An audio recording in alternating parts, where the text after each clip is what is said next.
If a rod of mass 2m and length L upon 2 is hinged at one end and the other end is hanged with the help of a string as shown in the figure.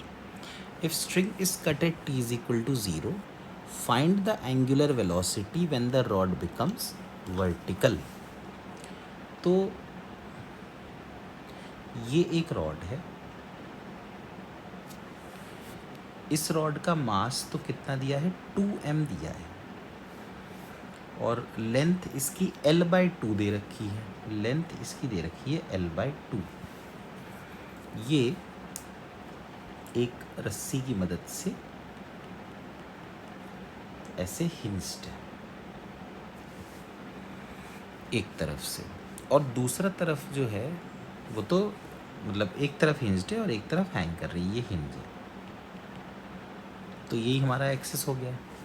अब हमने इसको काट दिया, तो आप देखिए कि ये इस तरह से आएगी ऐसे, और जब ये यहाँ पहुँचेगी तो उस समय कुछ इसकी एंगुलर वेलोसिटी होगी।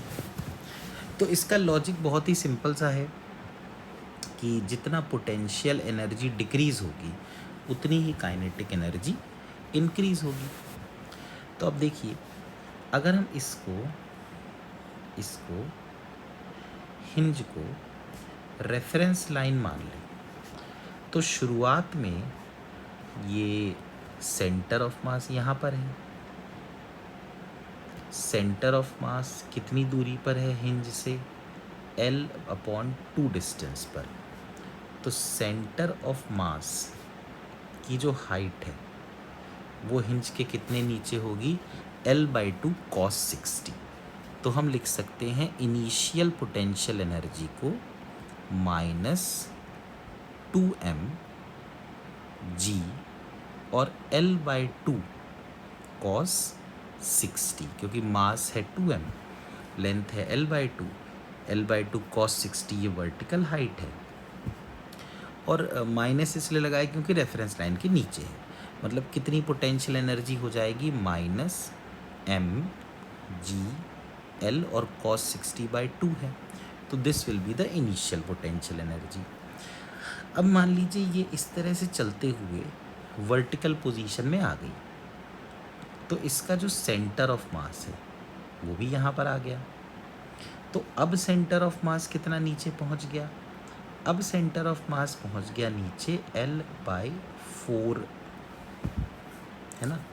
शुरुआत में भी मुझे L/4 ही लिखना चाहिए था, अदरवाइज़ ये गड़बड़ हो जाएगा। तो ये L/4 है, तो ये भी L/4 आना चाहिए। अच्छा, बाद में अगर देखें तो बाद में भी L/4 है, तो फाइनल पोटेंशियल एनर्जी जो आ रही है वो आएगी -2m g L/4, यानी कि -mg L/2। अब जो भी पोटेंशियल एनर्जी का लॉस होगा वो काइनेटिक एनर्जी में चला जाएगा।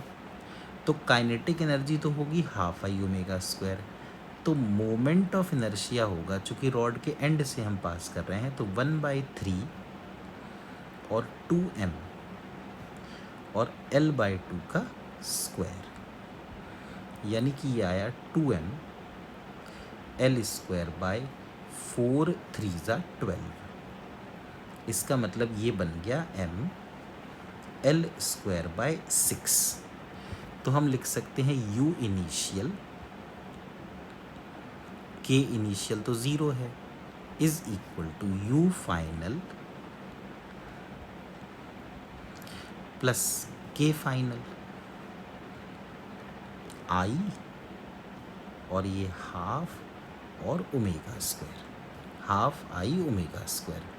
तो अब इसको सॉल्व किया जाए, देखिए mg L/2 minus mg L/4 is equal to mL²/12 ω²। तो यहाँ LCM कितना आ गया, 2 और 4 का 4 ही आ गया।